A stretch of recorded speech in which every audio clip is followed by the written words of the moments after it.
नमस्कार, स्वागत है आपका बिहार समाचार में। बिहार की बड़ी और गर्मा गर्म खबरों पर बात करेंगे आज की इस वीडियो में। बिहार की सनसनी और ताजा खबरों पर बात करने से पहले आपसे एक छोटी सी अनुरोध है, कृपया वीडियो को एक प्यारा सा लाइक अवश्य कर दीजिएगा। आपका लाइक करना ही हमारी मेहनत का फल होता है। बिहार में इस साल मानसून समय पर आने वाला है और कहा जा रहा है कि इस बार मानसून में बिहार में भयानक बारिश हो सकती है। इस बार पिछले साल से ज्यादा तबाही आ सकती है बिहार में। मौसम की स्थिति को देखते हुए कहा जा रहा है कि इस साल भी बिहार डूबेगा। इस बार भी बिहार में अफरा तफरी मचेगी, तबाही मचेगी। और इधर मानसून से पहले ही बिहार में भयानक बारिश को लेकर अलर्ट किया गया है। मौसम विभाग का कहना है कि बिहार में अगले 48 घंटों में भारी बारिश, आंधी, तूफान और तेज वज्रपात भी हो सकता है। और वैसे भी वज्रपात से बिहार में हर दिन किसी न किसी जिले में लोगों की मौत हो रही है, अतः जरा बच के रहिएगा। और इधर केरल में समय से पहले मानसून ने दस्तक दे दी है। इसका असर बिहार पर भी दिखेगा।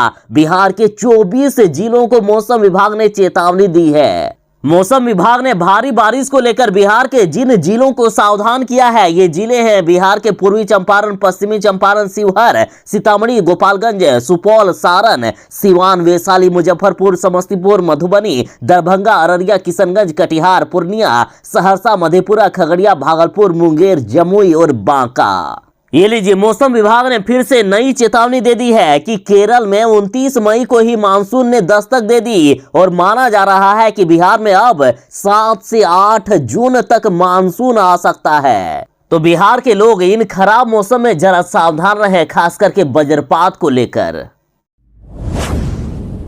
बिहार में आखिर ये कैसी शराबबंदी है? लगता है ये सरकार असली शराब बंद करो और नकली शराब बेचो का धंधा चला रही है। अरे साहब, जब आप अपने ही घटक दल के, अपने ही सरकार के लोगों को नहीं समझा पा रहे हो कि आपने शराबबंदी करके अच्छा काम किया है, तो बाकी लोगों को क्या समझाओगे?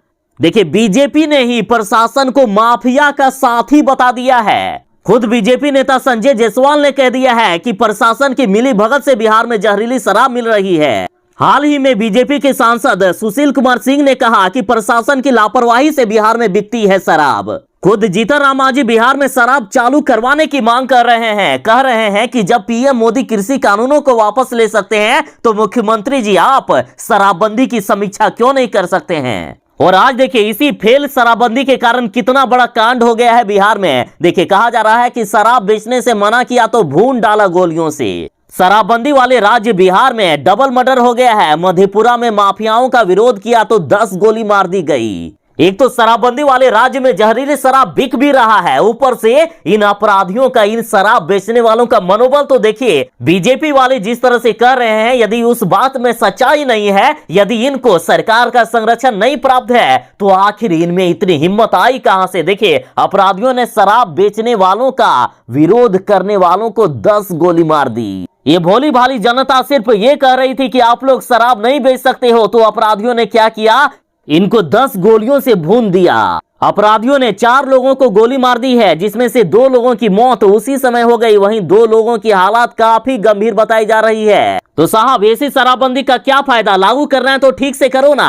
आखिर 2 दिन ड्रोन उड़ाकर, 2 दिन हेलीकॉप्टर उड़ाकर कहां कुछ कर पाए? अभी भी तो बिहार में लोग शराब बेच रहे हैं और लोग मर रहे हैं जहरीली शराब पीकर।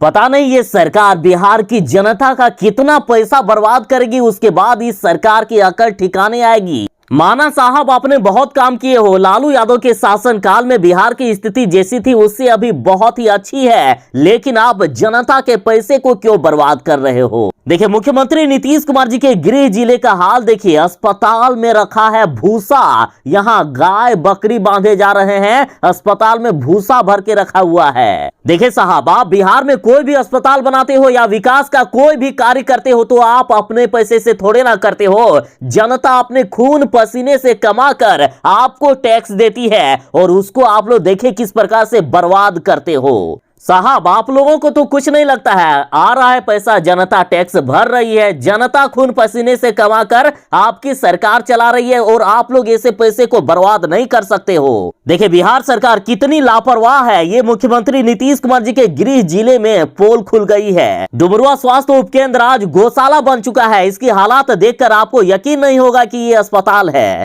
और ये मामला नीतीश कुमार जी के गृह जिले नालंदा के बिहार शरीफ मुख्यालय से महज 8 किलोमीटर दूर डुमरुआ गांव का है। इस गांव में 5000 लोगों की आबादी के लिए बना प्राथमिक स्वास्थ्य उपकेंद्र आज बर्बाद हो गया है। यहाँ करोड़ों रुपए की लागत से बना, यह जनता के पैसे से बना ये स्वास्थ्य केंद्र आज सरकार के लोगों ने लापरवाही करके बर्बाद किया। यहाँ के भवन इतने जर्जर हो चुके हैं कि इस स्वास्थ्य केंद्र में मवेशी और गाय के चारा रखा जाता है। ग्रामीणों से बात करने पर बता रहे हैं कि कभी कभी हम लोग आते हैं दर्द बुखार की दवा लेने के लिए। कुछ ग्रामीण तो यहाँ तक कह रहे हैं कि कोई भी बीमारी हो एक ही दवा मिलती है। तो वहीं कुछ ग्रामीणों ने कहा कि यहाँ तो बकरी और पठरू बांधी जाती है। इस जर्जर अस्पताल में एक डॉक्टर है जो कि बहुत कम आया करते हैं, एएनएम करती है मरीजों का इलाज।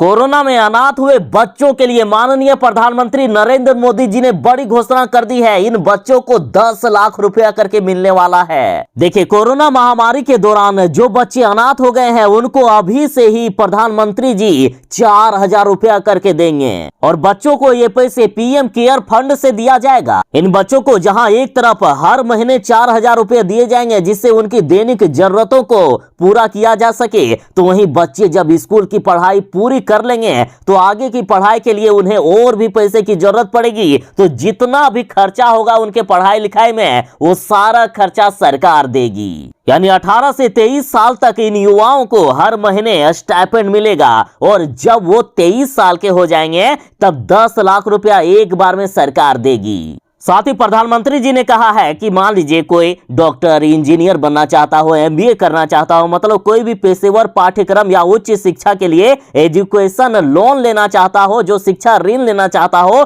उनको भी ऋण मिलेगा।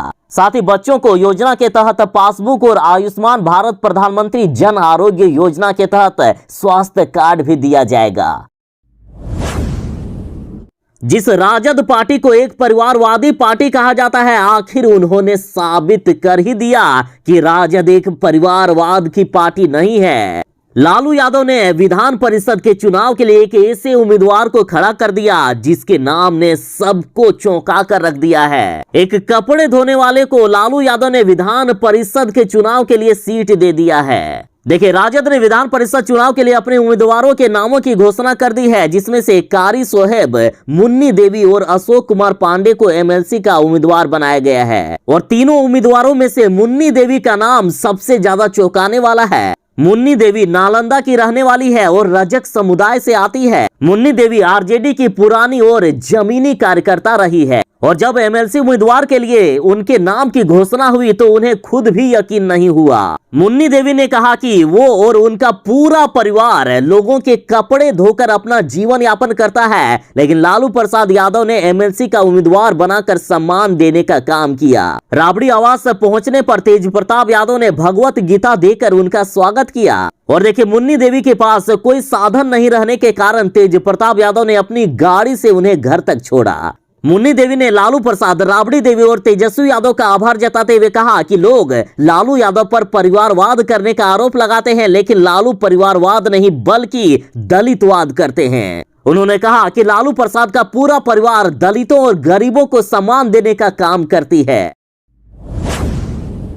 मोदी सरकार के 8 साल पूरे होने पर राजद ने तंज कसते हुए एक पोस्टर जारी कर दिया है। पटना में ये पोस्टर लगा दिया गया है। निजीकरण पर यह पोस्टर जारी किया है कि किस प्रकार से मोदी सरकार ने देश को बेचने का काम किया। देखिए विकास की बात हो तो इस बात से कोई इंकार नहीं कर सकता है कि मोदी सरकार के राज में विकास हुआ है। देखिए चारों तरफ सड़कों का जाल बिछा है, कई क्षेत्र में विकास हुए हैं, देश विदेश में भारत का नाम रोशन हुआ है। उसके साथ ही किसानों, गरीबों और सभी वर्गों के लिए ऐसी योजनाएं चलाई गई जो पहले कभी नहीं हुआ था। लेकिन मोदी सरकार ने भी कुछ ऐसे कांड कर दिए हैं जिसको लेकर विपक्ष ने उन्हें घेर लिया। देखिए 8 साल मोदी सरकार के पूरे होने पर राजद ने जो पोस्टर जारी किया है उसके जरिए पूछा जा रहा है कि क्या हुआ तेरा इरादा।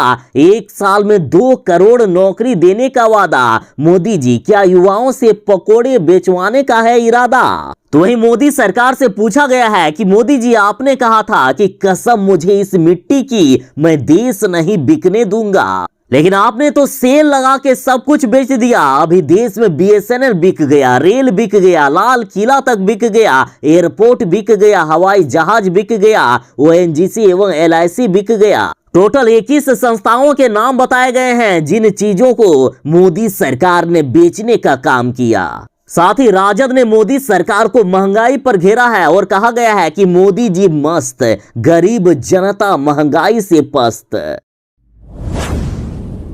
लालू यादव वाकई महान नेता है। लालू यादव ने एक कपड़ा धोने वाले को विधान परिषद का उम्मीदवार बनाया। जिस मुन्नी देवी का ना कोई घर है ना जमीन, दूसरों के कपड़े साफ करके गुजारा चलाती है, पूरा परिवार कपड़े धोकर जिंदगी काटता है, ऐसी गरीब को लालू प्रसाद यादव जी ने विधान परिषद का टिकट दिया। लालू यादव ने जिस मुन्नी रजक को विधान परिषद का उम्मीदवार बनाया है उनका पूरा परिवार प्लेटफॉर्म के नीचे कपड़ा धोने का काम करते हैं। आप खुद सुनिए मुन्नी देवी जी क्या कुछ कह रही है। हमारे गिफ्ट ऐसा गिफ्ट दिए हैं जीवन में कि मैं कपड़ा धोती हूँ, कुछ प्लेटफार्म के नीचे जो लोग जानते हैं प्रेस करके कपड़ा धो के संगठन में